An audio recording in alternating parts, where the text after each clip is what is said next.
Nesta aula, entenderemos o princípio básico da bobina de indução e do transformador. A bobina de indução, também chamada de bobina de Ruhmkorff, devido ao seu criador, é um dispositivo com capacidade de produzir alta tensão alternada utilizando corrente contínua a baixa tensão. Nesse caso, a corrente contínua que alimenta o aparelho pode ser uma associação de duas ou mais pilhas ligadas em série. Embora tenha sido construído por Ruhmkorff em 1852, antes da invenção do transformador, é, todavia, um verdadeiro transformador de circuito magnético aberto. Observe na figura mostrada o esquema da bobina de indução. O núcleo da bobina é constituído por um feixe de fios de ferro doce e os enrolamentos do primário e do secundário são geralmente isolados entre si. A bobina que recebe a tensão a ser transformada recebe o nome de primário e a outra que fornece a tensão transformada é chamada de secundário. O número de espiras utilizadas nos dois enrolamentos varia de acordo com o uso ao qual se destinam. A relação entre a quantidade de espiras do primário e a quantidade do secundário corresponde à relação de transformação. Isto é, se o número de espiras for igual nos dois enrolamentos, a relação de transformação é de 1:1. O que significa que a tensão entre os terminais do secundário é praticamente igual à tensão entre os terminais do primário. No entanto, se o secundário tiver 10 vezes mais espiras que o primário, a relação de transformação será de 1:10. Consequentemente, a tensão do secundário será 10 vezes maior que a do primário. Devido às bobinas de indução serem robustas, de simples construção e de fácil manejo, são usadas em automóveis.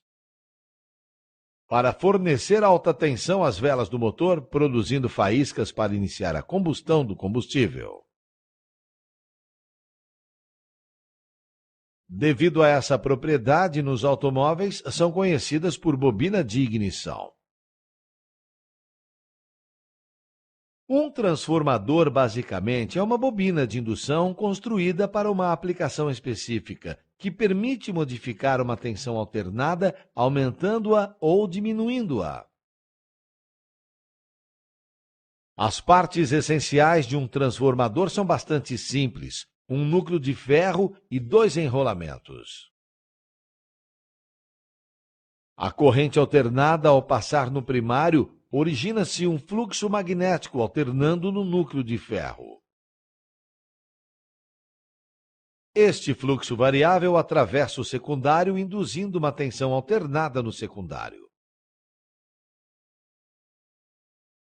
Geralmente, o núcleo de ferro dos transformadores é laminado para diminuir as perdas causadas pelas correntes de Foucault e para aumentar o acoplamento entre as duas bobinas. Existem diversos tipos de transformadores: de distribuição, de potência, de pulso, de áudio, de radiofrequência, de frequência intermediária, entre outros. A diferença entre cada tipo de transformador está no projeto e execução de cada um deles. Um transformador só pode ser usado com corrente alternada, uma vez que nenhuma tensão será induzida no secundário, se não houver variação do fluxo de indução magnética. Caso seja aplicado uma tensão contínua ao primário de um transformador, uma tensão será induzida no secundário, somente no instante do fechamento ou abertura do primário. Ou seja, ao ligar ou desligar, pois somente nestes instantes que a intensidade do campo magnético varia. Além de aumentar ou diminuir a tensão, uma das principais vantagens de um transformador é acoplar 2 circuitos sem interligá-los eletricamente. Nesta aula, você pôde conhecer o funcionamento da bobina de indução e do transformador, todos baseados no fenômeno da indução mútua.